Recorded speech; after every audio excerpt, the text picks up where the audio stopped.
नमस्कार दोस्तों, स्वागत है आपका अपने चैनल यूट्यूब पंचऋषि क्लासेस में। मैं उत्कर्ष वंश ने एक बार आप सबका फिर से सब स्वागत करता हूँ। दोस्तों, हमने लास्ट टाइम जो बात करी थी, जो हमने बात स्टॉप करी थी कि हम इस टॉपिक पर बात करेंगे कल को या अगली वीडियो पर अपनी बात करेंगे या आगे बताएंगे, तो वो बात हमारी अधूरी रह गई थी। बात क्या थी अधूरी? बात ये थी कि हमने ये आपसे कहा था कि भारत जो नाम पड़ा था वो किस बेस पे पड़ा था। हमने अभी लास्ट की जो वीडियो थी उसमें हमने क्या क्या चीज़ें पढ़ी थी, पहले से ये समझ लीजिए। उसमें चीज़ें ये पढ़ी थी कि भारत का जो नाम पड़ा था वो भारत के कितने नाम थे, पहली चीज़। दूसरी चीज़ जो थी कि उनके जो नाम रखे गए थे वो किस बेस पर रखे गए थे, क्या आधार था उनका नाम का। तो मैंने आपसे जो लास्ट वीडियो में ये भी कहा था कि जो भारत है उसका जो नाम रखने का जो कॉन्सेप्ट है वो हम आपको बाद में बताएंगे। तो वो बात की बात रह गई थी। उसी बात को लेकर आज हम वो बात क्लियर करेंगे कि वो भारत नाम जो रखा गया था वो उसका बेस क्या था। दूसरी चीज़, इसी ही वीडियो में हम थोड़ा सा भारत की अवस्थिति को जानने की कोशिश करेंगे, जो कि हमारा पहला पॉइंट है। ठीक है, पहला पॉइंट क्या है हमारा कि भारत की अवस्थिति कैसी है, क्या है। तो ज़्यादा देर ना करते हुए हम अपनी बात को शुरू करते हैं, जिससे कि हमारी वीडियो ज़्यादा लंबी ना हो जाए। दूसरी सबसे बड़ी अहम बात, वीडियो को स्किप ना करें। वीडियो को स्किप ना करें, शुरू से लेकर लास्ट तक देखें, ताकि आपको ये चीज़ पता चले। हो सकता है काफ़ी सारी चीज़ें हों जो आपने पढ़ रखी हूँ या नहीं पढ़ी हूँ। पढ़ रखी है तो आपको वो रिवाइज हो जाएंगी, अगर नहीं पढ़ी है तो वो चीज़ आपको मिलेगी। और ये ज़रूर ना सोचिएगा, ये ज़रूर मत सोचना बिल्कुल भी कि ये चीज़ हमारे कोर्स में नहीं है तो हम नहीं पढ़ रहे, इसको हम स्किप कर दें। ठीक है, ये चीज़ बिल्कुल भी नहीं होनी चाहिए, क्योंकि कहीं ना कहीं कोई ना कोई चीज़ मिल ही जाती है। जितनी भी चीज़ें हम आपको पढ़ा रहे हैं वो सब ज्योग्राफी से रिलेटेड है, कोई ज्योग्राफी से बाहर नहीं है। ठीक है। दूसरी चीज़, अगर वीडियो में क्लियरिटी आपको ना दिखाई दे रहा तो उसको क्लियरिटी आप उसके ऑप्शन पे जाएँ, सेटिंग में उसकी क्वालिटी को आप उसको ओके करें, आपको क्वालिटी मिलेगी। आपको बोर्ड पे लिखा हुआ हर एक एक वर्ड क्लियर दिखाई देगा। ठीक। और अपने दोस्त, फ्रेंड्स, रिलेटिव्स को हमारे चैनल का लिंक सेंड करिए, ताकि आपके साथ साथ वो भी इस वीडियो का लाभ उठा सकें। वो अपनी पढ़ाई आपके साथ साथ वो भी अपनी पढ़ाई कर सकें। ठीक है, किसी की हेल्प कर दोगे तो कोई जा नहीं रहा है आज के टाइम में। एक लिंक ही सेंड करना, आप कुछ प्रॉब्लम नहीं करें ना करें, वो उनकी प्रॉब्लम है। ठीक है, आप अपना तरफ से अपना कर्म करिए। ठीक। तो आज की वीडियो में आगे बढ़ते हैं। आज का टॉपिक है हमारा कि भारत नाम कैसे पढ़ा। जो जो मैं बोलता जाऊँ वो आप नोट करते चलें। पॉसिबल नहीं है कि सारी चीज़ें मैं आपको नोट कराते चलूँ। जितनी जितनी बातें मैं बोलूँ वो सब नोट करते चलना। ज़्यादातर बातें मैं नोट करूँगा, ज़्यादातर बातें कुछ ऐसी हो सकती हैं जो मैं सिर्फ बोलूँगा और नोट करने से रह जाए। इसलिए मैं पहली चीज़ पहले ही बोल रहा हूँ आपसे कि अगर कोई चीज़ नोट करने से या मेरे बोर्ड पे लिखवाने से रह जाए और मैंने वो बोल लिया, तो आप उसको नोट करते ही चलें कंटिन्यू। ठीक है। और नोट्स ज़रूर बनाएं, क्योंकि नोट्स बहुत ज़रूरी है। पिछले लास्ट की 2 वीडियोज़ जो हमारी हो चुकी हैं अब तक, ये 2, अगर आपने उसके नोट्स नहीं बनाए हैं तो वो बना लीजिए। पहली वीडियो है कि ज्योग्राफी का सिलेबस क्या है, आपको क्या क्या पढ़ना चाहिए उसमें। दूसरी वीडियो इंट्रोडक्शन ऑफ इंडिया है, जो कि वो भी बहुत इंपॉर्टेंट है कि हमें जिस देश में हम रह रहे हैं, जिस देश की हम पढ़ाई कर रहे हैं, जिस सब्जेक्ट के बारे में हम पढ़ाई कर रहे हैं, इंडियन ज्योग्राफी के बारे में हमने पहले पढ़ लिया था। अब इंडिया के बारे में पढ़ रहे हैं कि इंडिया में ज्योग्राफी में इंडिया में क्या क्या है। तो वो चीज़ ही बहुत ज़रूरी है। कोई भी चीज़ अंडरस्टैंड मत करिए। मैं ज़्यादातर ये कोशिश कर रहा हूँ कि आपका बेस क्लियर हो, अधिक से अधिक चीज़ें आप उसमें जान सकें। तो ज़्यादा देर ना करते हुए हम अपने पॉइंट पे आते हैं। पॉइंट है हमारा कि भारत नाम कैसे पड़ा। भारत नाम कैसे पड़ा, तो पहले मैं आपको स्टोरी बताता हूँ पूरी डिटेल से, उसके बाद आप उसको नोट कर चलें पॉइंट वाइज। ठीक है। ये भारत नाम के पीछे एक पौराणिक प्राचीन कथा है। पौराणिक व प्राचीन कथा है। अब वो प्राचीन कथा क्या है? प्राचीन कथा ये है कि महर्षि विश्वामित्र और स्वर्ग की अप्सरा, महर्षि विश्वामित्र और स्वर्ग की अप्सरा मेनका, इन दोनों की पुत्री का नाम था शकुंतला। इन दोनों की पुत्री का नाम क्या था? शकुंतला। ठीक। और एक पुरुवंशी राजा थे। कौन थे? पुरुवंशी राजा, जिनका नाम था राजा दुष्यंत। पुरुवंशी राजा दुष्यंत, जिसका नाम था दुष्यंत। इन दोनों के पुत्र का नाम था भरत। इन दोनों के पुत्र का क्या नाम था? राजा भरत। जिसके ही नाम पे हमारा देश का नाम जो पड़ा था वो भारत पड़ा था। क्या हुआ था कि महर्षि कर्ण इनके विवाह पर आए थे। महर्षि कर्ण इनके विवाह पर आए थे। उन्होंने ये आशीर्वाद दिया था। किसको दिया था? शकुंतला और राजा दुष्यंत को, कि तुम्हारा पुत्र होने वाला जो होगा, तुम्हारा पुत्र होने वाला जो है वो भारत का यानी कि चक्रवर्ती सम्राट होगा। एक चीज़, तुम्हारा होने वाला पुत्र जो है वो चक्रवर्ती सम्राट होगा तथा इसके नाम पर इस भूखंड का नाम रखा जाएगा। भविष्य में जाकर तुम्हारे पुत्र के नाम पर इस भूखंड का नाम रखा जाएगा। ये बात किसने कही थी? ऋषि कर्ण ने। तो क्या समझ में आया? कि ये समझ में आया कि महर्षि विश्वामित्र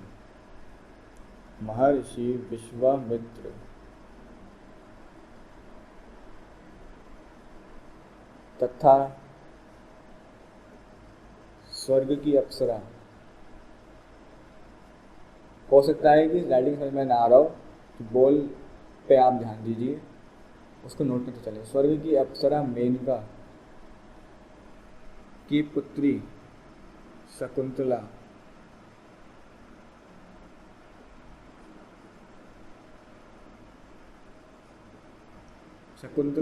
तथा, ये पहला, दूसरा, तथा पुरुवंशी राजा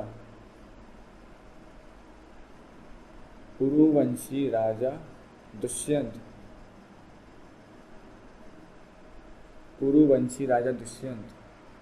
इन दोनों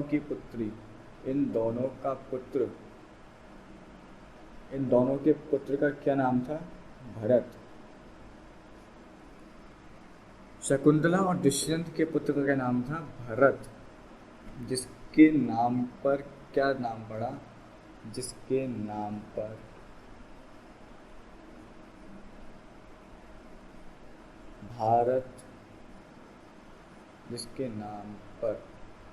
भारत नाम पड़ा।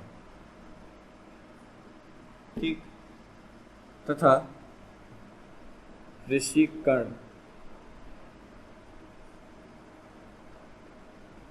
कर्ण ने क्या दिया?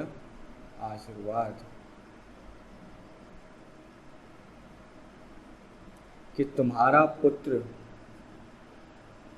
क्या होगा? चक्रवर्ती सम्राट।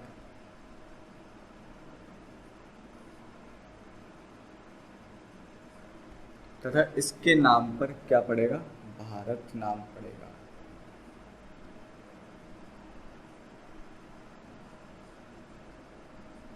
तुम्हारे पुत्र के नाम पर इस भूखंड का नाम क्या पड़ेगा?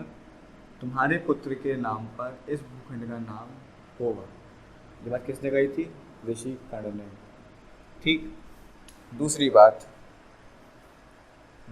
बात ये कही थी कि ठीक है, तुम्हारे पुत्र के नाम पर ये हो गया। अब एक चीज़ और है, राजा दुष्यंत और शकुंतला, इन दोनों की प्रेम कहानी के ऊपर, इन दोनों की प्रेम कहानी पर आधारित महाकवि कालिदास ने एक अपना महाकाव्य लिखा था। महाकवि कालिदास ने अपना महाकाव्य, जिसका आधार, जिसका बेस क्या था? राजा दुष्यंत और मेनका की प्रेम कहानी, जिसका जो महाकाव्य है, उसका महाकाव्य का नाम क्या रखा? अभिज्ञान शकुंतलम। नोट करें, क्या रखा गया था? अभिज्ञान शकुंतलम। महाकाव्य क्या था? अभिज्ञान शकुंतलम।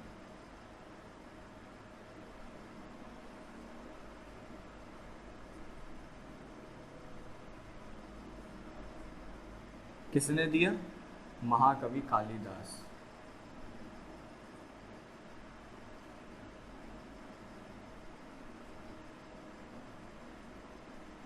महाकवि कालिदास ने, इनका आधार क्या था? राजा दुष्यंत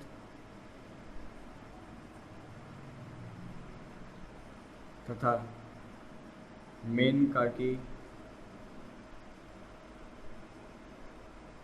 प्रेम कहानी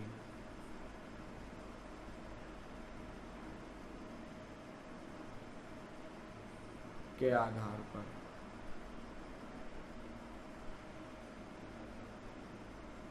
ठीक। तो सही, काफ़ी सारी चीज़ें जो आप पॉइंट बना के इसको नोट कर सकते हैं।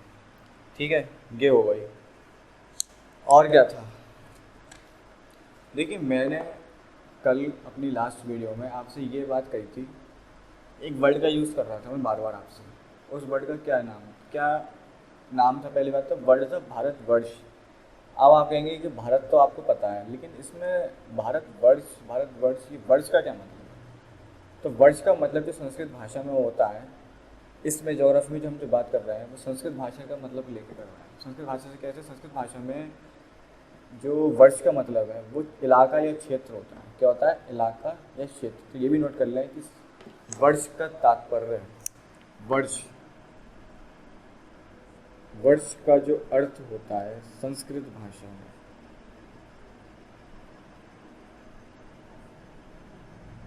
तो क्या होता है? इलाका या क्षेत्र।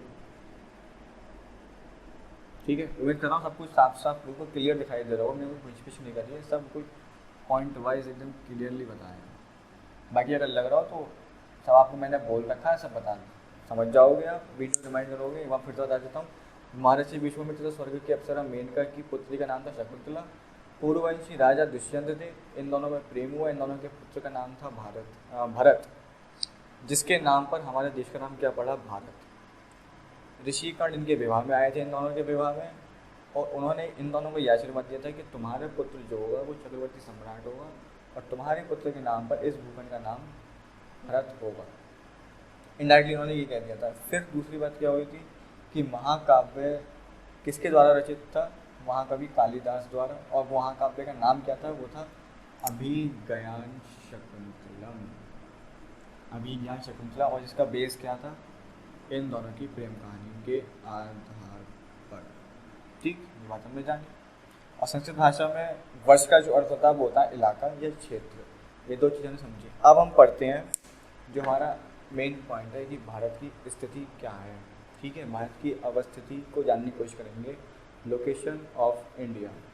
ठीक, तो मैं ये सब रफ कर रहा हूँ। अगर आपने नोट नहीं किया हो तो वीडियो रिमाइंड कर लीजिएगा, क्योंकि वीडियो बहुत देर लंबी हो जाएगी, तो मैं इसका वेट थोड़ा सा करूँगा। तो ठीक है, तो चीज़ों को हैंड टू हैंड नोट करते चलें, एक भी चीज़ आपकी मिस नहीं होगी अगर हाथ आप लेते चलोगे। सुनो और नोट करते चलो।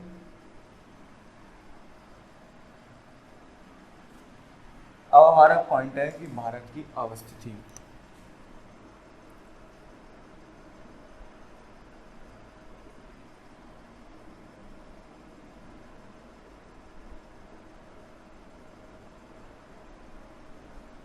भारत की अवस्थिति, लोकेशन ऑफ इंडिया।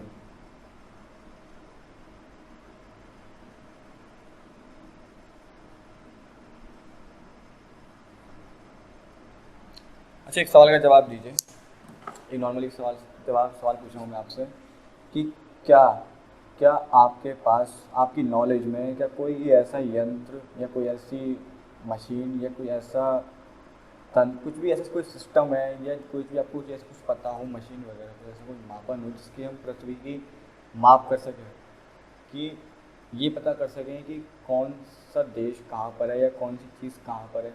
क्या ऐसा कोई चीज़ है? ऐसी कोई चीज़ नहीं है। ठीक, अब लोकेशन ऑफ इंडिया, यानी कि लोकेशन को हम कैसे जानेंगे कि इंडिया की लोकेशन कहाँ है, या जापान की लोकेशन कहाँ है, या चीन की लोकेशन कहाँ है, या फिर लंदन की लोकेशन कहाँ है, इंग्लैंड की लोकेशन कहाँ है? किस आधार पे हम चीज़ ये कह सकते हैं कि ये यहाँ है? उसका आधार क्या है? उसका आधार है ग्लोब, जो कि एक गेंद की आकार का होता है। क्या होता है? एक गेंद के आकार का होता है ग्लोब का काम क्या होता है? ग्लोब का काम ये है कि वो हमें ये चीज़ समझाता है, हमें ये चीज़ बताता है कि कौन सा देश कहाँ पर स्थित है, और कुछ काम नहीं है उसका। केवल ये बताता है कि कौन सा देश कहाँ पर स्थित है, कौन सा महाद्वीप कैसे है, केवल लोकेशन बताता है। मेन काम उसका लोकेशन बताने का है, ग्लोब का। ठीक, अब आप कहेंगे कि ये ग्लोब क्या है? तो ग्लोब, पृथ्वी के प्रारूप को ही ग्लोब कहा जाता है। A model of the earth is called a globe. क्या है? A model of the earth is called a globe. पृथ्वी के प्रारूप को ही ग्लोब कहा जाता है। ग्लोब के माध्यम से ही हम किसी भी देश की जो लोकेशन है, जो अवस्थिति है, उसको जान सकते हैं। तो ग्लोब का ये काम होता है। ठीक, ग्लोब कैसे आकार का होता है? ग्लोब एक गोला आकार का होता है। ठीक है, एक बिल्कुल गेंद होती है, जैसे कि आप समझ सकते हो फुटबॉल टाइप, उसको उसी के आकार पर होती है। मैं एक डायग्राम के माध्यम से सारी और भी सारे पॉइंट है, कई सारे पॉइंट, उन सबको पॉइंट को क्लियर करते चलता हूँ। और ग्लोब जैसे मैं बना रहा हूँ आपके सामने डायग्राम, उसके सामने जितने भी पॉइंट आएंगे हिंट टू हिंट नोट करते चलेंगे, ठीक है। ये आपको ज़्यादा बेनिफिट रहेगा। तो एक डायग्राम बनाइए, ग्लोब ऐसे ही खींचिए, फॉर्मेट एक ग्लोब का लीजिए, ठीक है, लगभग सही बनाए। अब नॉर्मली हम अब कंपटीशन लेवल की तैयारी कर रहे हैं तो हमें इतनी तो नॉलेज होनी चाहिए कि एक ग्लोब होता है, जैसे मैं पृथ्वी की बात कर रहे हैं, ग्लोब की बात कर रहे हैं, तो ग्लोब में एक ऐसी रेखा होती है जो उसे दो बराबर भागों में बांटती है, दो बराबर भागों में बांटती है, जिसे क्या कहते हैं, हिंदी में जैसे कहते हैं भूमध्य रेखा,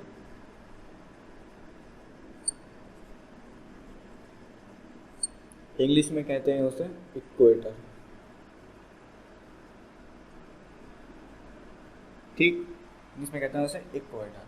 अब भूमध्य रेखा के उत्तर ऊपर की साइड और भूमध्य रेखा के नीचे साइड जो उसको नाम जो एक आता है वो आता है, ये तो नॉर्थ पोल हो गया, साउथ ये हो गया दक्षिण, दिशाओं को जो ज्ञान है वो ये होता कहलाता है ईस्ट, वेस्ट, नॉर्थ और साउथ, ठीक।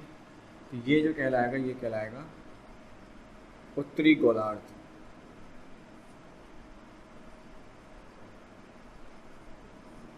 नॉर्थ हेमिस्फेयर,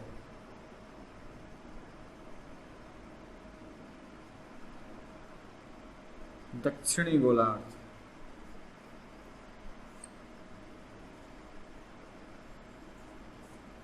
साउथर्न हेमिस्फेयर,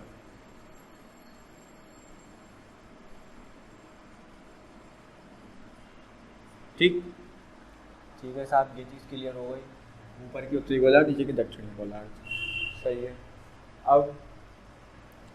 अब क्या है, अब प्रक्रिया असली शुरू होती है, अब समझने वाली बात, लोकेशन को जानने के लिए हम नॉर्थ से साउथ की ओर, नॉर्थ से साउथ की ओर आए, नॉर्थ से साउथ की ओर जाने के लिए, उसकी दूरी को नापने के लिए, नॉर्थ से साउथ की तक की जो दूरी है, उसकी जो स्थिति है, उसकी जो माप करने के लिए कि कितने मापन करने के लिए, नॉर्थ से साउथ तक की दूरी को मापने के लिए हमने काल्पनिक क्षैतिज रेखाएं खींची, काल्पनिक क्षैतिज रेखाएं खींची जो कि प्रत्येक 1 डिग्री के अंतराल पर खींची है। क्या मतलब हुआ, मैंने क्या कहा, नॉर्थ से साउथ की ओर प्रत्येक 1 डिग्री के अंतराल पर काल्पनिक क्षैतिज रेखाएं खींची हैं, ऊर्ध्वाधर नहीं, क्षैतिज रेखाएं, ऊर्ध्वाधर आपकी हो गई ये और क्षैतिज हो गई इस तरीके से। तब प्रत्येक 1 डिग्री के अंतराल पर काल्पनिक क्षैतिज रेखाएं दी हो गई,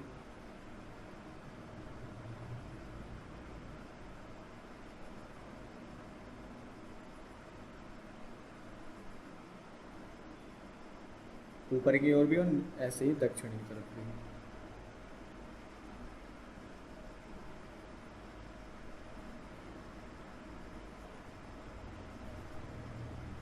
ये हिंडोड़ा बनाते चलने में प्रॉब्लम नहीं होगी समझने में, ठीक है। प्रत्येक 1 डिग्री के अंतराल पर, यानी कि 1 डिग्री गए, फिर 2 डिग्री गए, फिर 3 डिग्री गए, 4 डिग्री गए, इस तरीके से प्रत्येक 1 डिग्री के अंतराल पर हमने क्या करा, काल्पनिक क्षैतिज रेखाएं खींची। ये सब काल्पनिक की बातें हो रही है, ये कोई रियल में ऐसा कुछ है नहीं, ठीक है। ऐसे ही सेम दक्षिण में है, यानी कि नीचे साइड, ठीक, ये हो गया। दूसरा पॉइंट क्या है, अच्छा इन्हीं ये जो हमने क्षैतिज रेखाएं खींची हैं, इन्हें आपको पता होगा इनको क्या कहते हैं, इनका जो नाम है, इसको जो लाइन कहते हैं, इनको जो साफ दिख रहा है कि ये रेखा से प्रदर्शित हो रही है, ऐसी रेखा सीधी जा रही है, इसको कहते हैं अक्षांश रेखा। क्या कहते हैं, अक्षांश रेखा, लैटिट्यूड लाइंस।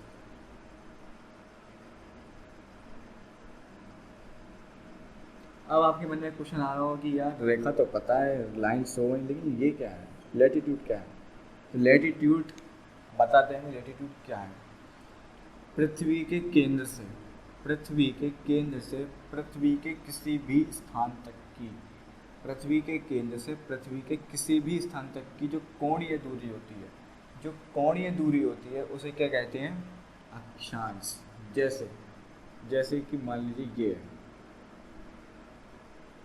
इन दोनों के बीच की कोणीय दूरी कितने का कोण बनना है? 1 डिग्री का, यानी कि ये क्या कहलाएगा? 1 डिग्री अक्षांश नॉर्थ। एन का मतलब क्या है? नॉर्थ। क्यों? क्योंकि ये इक्वेटर से ऊपर की साइड है, उत्तर की तरफ है। अगर यही हम नीचे की तरफ लें तो 1 डिग्री साउथ। क्या है? 1 डिग्री साउथ। तो ये हमारे क्या कहलाते हैं? अक्षांश। इन्हें कहते हैं हम अक्षांश, लैटिट्यूड। समझ में आ रही है बात? फिर से कह रहा हूँ, पृथ्वी के केंद्र से पृथ्वी के किसी भी स्थान तक की कोणीय दूरी, पृथ्वी के केंद्र से पृथ्वी के स्थान तक की कोई सी भी दूरी आप करते हो तो वो उसकी जो कोणीय दूरी होती है वो क्या कहलाती है? अक्षांश। ठीक, 2 चीज़ें क्लियर हुई। इन सबको पॉइंट नोट करते चलिएगा, तभी फायदे मिलेंगे। मैंने बोल दिया, आप कहेंगे ठीक है समझ गया, ऐसा काम भी चलेगा। एक लाइन लिख लीजिए कि पृथ्वी के केंद्र से पृथ्वी के किसी भी स्थान तक की जो कोणीय दूरी होती है उसे क्या कहते हैं? अक्षांश कहते हैं। ठीक है। और अभी जो पॉइंट बताया था कि नॉर्थ से साउथ, उत्तर से दक्षिण की ओर जो दूरी को नापने के लिए, मापने के लिए पृथ्वी के केंद्र से प्रत्येक 1 डिग्री के अंतराल पर, पृथ्वी के केंद्र से 1 डिग्री के अंतराल पर दक्षिण की ओर तथा उत्तर की ओर जो एक क्षैतिज काल्पनिक रेखाएं खींची गई है, काल्पनिक क्षैतिज खींची गई है, जिससे क्या कहते हैं? अक्षांश रेखा कहते हैं। तो ये पॉइंट हम तरीके से बना के लिखते चलिए, हट गया। इस तरीके से बना लोगे वो फायदे में, लेकिन नोट बना के चलोगे तो ज़्यादा देर उसमें रहोगे फायदे में। ठीक है। अब दूसरा क्वेश्चन ये उठता है कि यार आप अक्षांश बोल रहे हैं, 1 डिग्री बोल रहे हैं, 1 डिग्री नॉर्थ बोल रहे हैं, तो ये जो आपने बनाया है साइन, ये इस साइन का मतलब क्या है? तो इस साइन का जो मतलब है वो ये है कि जैसे दूरी को आप किस में नापते हो? लंबाई को किस में नापते हो? दूरी में नापते हो। लंबाई का जो मापन है, दूरी का जो मापन है वो लंबाई है। ठीक है। तो ऐसे ही अक्षांश का भी तो कुछ मापन होगा, अक्षांश का भी तो कुछ मापन होगा कि नहीं होगा? तो अक्षांश का जो मापन है उसकी जो यूनिट है वो क्या है? तो अक्षांश की जो यूनिट है उसे नोट कर लो। अक्षांश की यूनिट है अंश, जिसे हम इस तरीके से प्रदर्शित करते हैं डिग्री में। दूसरी है मिनट, जिसे हम प्रदर्शित करते हैं सिंगल कॉमा साइड से, जैसे आप करते हैं। फिर है सेकंड, जिसे हम प्रदर्शित करते हैं डबल से। समझ में आ रही है ये बात? इतनी चीज़ें हमने अब समझी। अब दूसरी बात क्या आती है? अब अगली नेक्स्ट बात की आती है, जहाँ तक मैं सारी चीज़ें इसी डायग्राम पर समझने की कोशिश करूँगा ताकि आपको ज़्यादा घिचपिच ना आनी पड़े, लेकिन नोट बनाते हुए चलना। हट के आप ये चीज़ देख रहे हैं कि ये वृत्त टाइप का है। ठीक है। खुद माइंड लगाइए, इतनी चीज़ खुद सोचिए कि इसमें जो अधिकतम डिग्री का जो बनेगा लैटिट्यूड, वो कितना डिग्री का बनेगा? अधिकतम कितने डिग्री तक का इसमें लैटिट्यूड बन सकते हैं? कितने डिग्री तक अक्षांश बन सकते हैं? तो सबसे अधिकतम का जो अक्षांश बनेगा, जो लैटिट्यूड बनेगा, वो है 90 डिग्री का। उसका कारण क्या है? क्योंकि ये इसकी जो शेप है ये वृत्त है।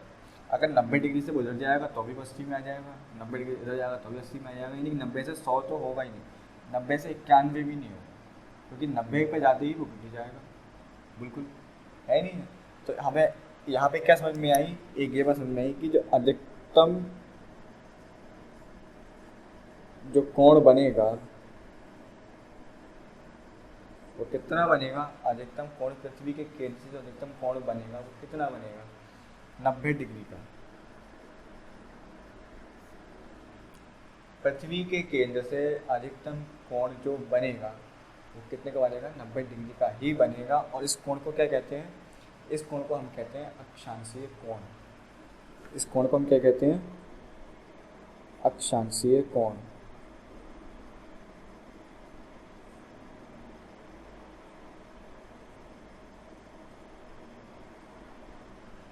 ठीक है। ठीक है, अक्षांशीय कोण, ये बात हो गई। ठीक है। अगला पॉइंट, अगला पॉइंट है कि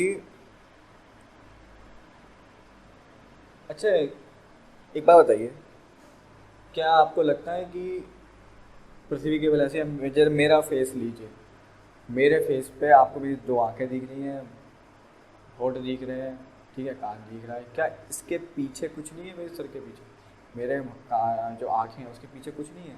पीछे है ना ये सब, ये चीज़ आप है। ऐसे ही पृथ्वी है।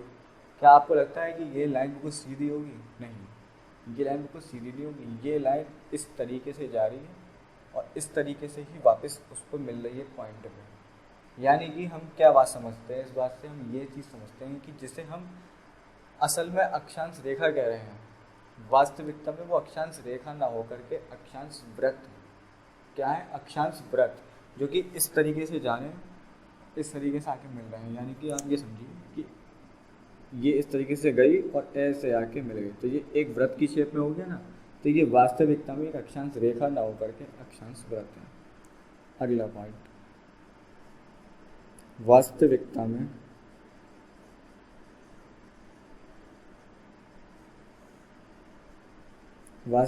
में ये अक्षांशीय वृत्त है। समझे? पहले अब ये चीज़ हो गई क्लियर। एक नेक्स्ट चीज़ आती है हमारी, मैं बता चुका हूँ, एक बार और पॉइंट है, लिखना है। असल में ऐसी कोई भी काल्पनिक रेखा नहीं खींची हुई है प्रत्येक एक डिग्री के अंतराल पर। जब मैं आपको बताया कि प्रत्येक एक डिग्री के अंतराल पर कोई रेखा ग्लोब पर नहीं है, पृथ्वी पर नहीं है। ये हमारी क्या है? काल्पनिक सोच है, जिसके जरिए हम ये पता लगा सकते हैं कि जो हमारी इंडिया की लोकेशन है वो पृथ्वी पर कितने डिग्री पर कहाँ कहाँ स्थित है।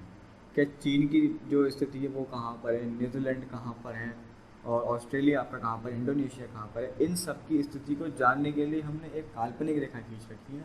वास्तविकता में ऐसी कोई ना रेखा है ना कोई वृत्त है। वास्तविकता में ना कोई रेखा है ना कोई वृत्त है। ये सिर्फ हमारी एक कल्पना है, जिसके बेस पर हम किसी भी देश की स्थिति को जान सकते हैं कि कहाँ पर क्या स्थित है। ठीक। दूसरी चीज़, अब आप कहेंगे कि यार अक्षांशीय रेखा, ठीक है, मैं समझ गए, ये सब अक्षांश रेखा है, ये व्रत है, ये काल्पनिक रेखा है, ठीक है, लेकिन सर आप ये जो खींची है, आप ये बता रहे हैं ये काल्पनिक रेखा है, ये क्या अनंत है क्या? ये कुछ काउंटिंग में है? तो बिल्कुल काउंटिंग में है। अगर ध्यान से समझे होंगे बात को मेरी, तो पहले ये पॉइंट क्लियर हो गया होगा। क्या है, अगर नहीं समझे तो मैं क्लियर कर देता हूँ, कोई दिक्कत नहीं है। मैंने बताया कि एक चीज़ मैंने बताई कि सबसे अधिकतम कोण जो बनेंगे वो 90 डिग्री तक बनेंगे। दूसरी चीज़ मैंने ये बताई थी कि प्रत्येक 1 डिग्री के अंतराल पर बन रहे हैं कोण। तो पहली चीज़ तो यहाँ पे ये क्लियर होती है कि 1 डिग्री के अंतराल पर कोण बन रहे हैं, ठीक है। दूसरी चीज़ क्या है कि अधिकतम कोण जो बन रहे हैं वो बन रहे हैं 90 डिग्री तक। तो 90 डिग्री के ज़्यादा तो ऊपर जाएगा ही नहीं। ये जो लाइन्स हैं लैटिट्यूड की, वो 90 डिग्री से ऊपर तो जाएंगी ही नहीं, 91 होगा ही नहीं। तो यानी कि पृथ्वी के केंद्र से 90 लाइन इधर और 90 लाइन ये, कितनी हो गई? 180। और खुद एक अपना इक्वेटर, खुद एक इक्वेटर, क्योंकि वो भी तो दो बराबर हिस्सों में बांट रहा है, तो उसको भी तो काउंट करा जाएगा। तो कितने टोटल लाइन होगा अक्षांश, कितने होगा टोटल? 181। तो कुल अक्षांशों की जो संख्या है, कुल अक्षांशों की संख्या बराबर कितना? 181। चीज़ क्लियर हो गई, ठीक है। अब मैं सारी चीज़ें इसी डायग्राम पे ही आपको शो हो रही हैं, बस समझ में आना चाहिए क्या। अगला पॉइंट हमारे ये है कि आप ये चीज़ देख रहे होंगे कि पृथ्वी के केंद्र से जो लाइनें मैंने खींची हैं काल्पनिक, वो आप देख रहे होंगे कम होती जा रही हैं। जैसे जैसे लाइन बढ़ती जा रही है वैसे वैसे लाइन कम होती जा रही है। उनकी जो लंबाई है, उनकी जो दूरियां हैं वो कम होती जा रही हैं। आप देख रहे हैं ये कम इतने हो, ये तो ये इतने हो। क्या कारण है? इससे हम ये बात समझते हैं कि पृथ्वी के केंद्र से ध्रुवों की ओर, इनको क्या कहा जाता है? ये जो एस और मैंने ये एन लिखा है, इनको कहा जाता है पोल, ध्रुव। पृथ्वी के केंद्र से ध्रुवों की ओर जाने पर, यानी कि जो पृथ्वी के केंद्र से अक्षांश ध्रुवों की ओर जाते हैं तो उनकी लंबाई क्या होती जाती है? उनकी लंबाई घटती जाती है, उनकी लंबाई घटती जाती है। सेंटर से पोल की ओर जाने पर अक्षांश की जो लंबाई होती है वो घटती जाती है। के पॉइंट हमारे एक बन गया, आप इसको नोट करके चलें, हैंड टू हैंड, ठीक है। अब कुछ स्टूडेंट ये कह रहे होंगे कि यार ये चीज़ गलत बताई है, हमने 179 पढ़ी है, यहाँ पे 181 बता रहे हैं। तो 179 भी सही है, 181 भी सही है, दोनों में डिफरेंस क्या है वो चीज़ समझिए। यहाँ पे बात करिए कुल अक्षांशों की संख्या, और जो आप जो समझ रहे हैं 179 क्या है, तो 179 जो है वो है समानांतर अक्षांशों की संख्या। क्या है? समानांतर अक्षांशों की संख्या। समानांतर अक्षांशों मतलब क्या है कि ये इसके समान होगा, ये वाला, एक सेकंड अलग उससे शो कर देते हैं, ये वाला इसके समानांतर होगा, ये वाला इसके समानांतर होगा, ये इसके समानांतर होगा। तो इनकी जो समानांतरों की जो संख्या है वो कितनी है? 179। अब आप कहेंगे कि भाई 179 कम क्यों रह गई? तो कम इसलिए रह गई, अच्छा एक चीज़ और क्लियर कर दूँ, ये जो आप समझ रहे हैं ये पॉइंट है, ये पॉइंट ना होगा ना, ये भी 90 डिग्री का ही पॉइंट है एक तरीके से, यानी कि ये भी एक अक्षांश है। इसको हम काउंट कर रहे हैं, जब हमने 90 इसमें काउंट किया है तो हम इसमें भी काउंट करेंगे। अब आप कहेंगे इसमें काउंट क्यों नहीं कर रहे हैं, तो ये बताओ, ये एक पॉइंट है, ये एक पॉइंट है। क्या पॉइंट किसी भी लाइन के समानांतर हो सकता है? क्या पॉइंट किसी भी लाइन के समानांतर हो सकता है? नहीं हो सकता। तो ये चीज़ हमारी क्या हो गई? फ्लॉ। ऐसा कुछ नहीं होता, तो इसलिए हमने इन दोनों को इंक्लूड नहीं किया है। बाकी हमने इसको भी इंक्लूड किया है और इसको भी किया, इधर भी किया, इन दोनों पॉइंटों को नहीं किया, यानी कि 181 में से 2 पॉइंट हमने माइनस कर दिए, तो कितने बचे? 179। 179 बराबर, यानी कि समानांतर अक्षांश। 179 क्या है? अक्षांश, जो कि समानांतर अक्षांशों की संख्या है 179। अब ये बात क्लियर हो गई। दूसरी बात, नेक्स्ट बात हमारी ये आती है कि ठीक है हमने सब पढ़ लिया, अब आपने इन दोनों की जो इतना डिफरेंस बनाया है, इन दोनों के बीच में डिफरेंस लिया है, वो किस बेस पे लिया है वो चीज़ समझाइए। तो वो चीज़ समझा रहे हैं, केंद्र से, पृथ्वी के केंद्र से, जो मतलब पृथ्वी के केंद्र से क्या, दो अक्षांशों के बीच की दूरी, दो अक्षांशों के बीच की दूरी, दो अक्षांशों के बीच की दूरी जो होती है उस कितनी होती है? 111.3 किलोमीटर। 111.3 किलोमीटर दो अक्षांशों के बीच की दूरी, दो अक्षांशों के बीच की दूरी बराबर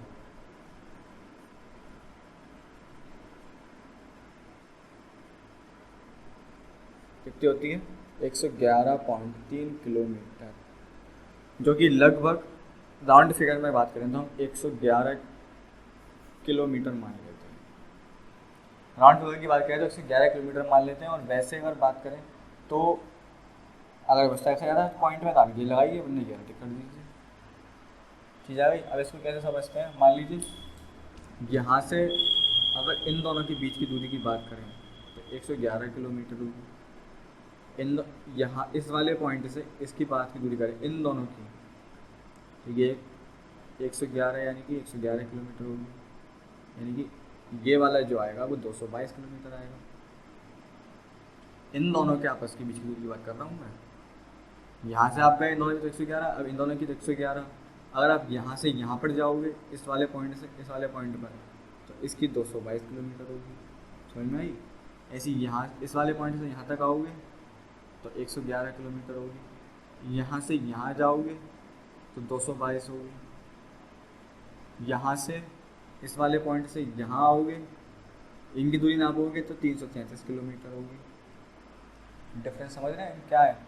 ऐसी नॉर्थ में इन दोनों के बीच की दूरी 111 किलोमीटर, इन दोनों के बीच की दूरी 111 किलोमीटर, इन दोनों के बीच की दूरी 222 किलोमीटर, इनके बीच की दूरी दोनों की 111 किलोमीटर।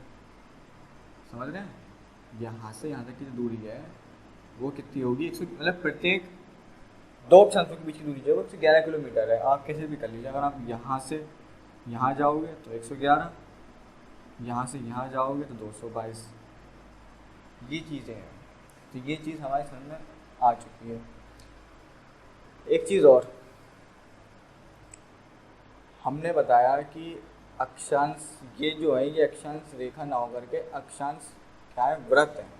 अक्षांशीय वृत्त है। तो एक बात बताइए, इसमें सबसे बड़ा वृत्त कितने डिग्री का होगा? सबसे बड़ा वृत्त जो होगा वो कितने डिग्री का होगा? ये वाला होगा ना, क्योंकि सबसे बड़ी लाइन भी यही दिख रही है। आप देखिए इसके उत्तर में और इसके दक्षिण में लाइनें घटती जा रही हैं, इस पर कोई प्रभाव नहीं पड़ रहा। यानी कि सबसे लंबी लाइन कौन सी है? सबसे बड़ी लाइन भूमध्य रेखा है, और सबसे बड़ा वृत्त कौन, जो वृत्त है वो कौन सा है? भूमध्य रेखा वाला, यानी कि 0 डिग्री वाला। तो इसको, जो भूमध्य रेखा की जो एक नाम और आता है उसको क्या कहते हैं? मैं यहाँ पे लिख देता हूँ मार्क करके, 0 डिग्री। 0 डिग्री अक्षांश भी हम इसको कहते हैं, क्योंकि ये खुद में एक अक्षांश है और 0 डिग्री अक्षांश है। चूँकि ये सबसे बड़ा वृत्त है तो इसका एक नाम और आ जाता है, बृहद व्रत। बृहद व्रत भी कहा जाता है।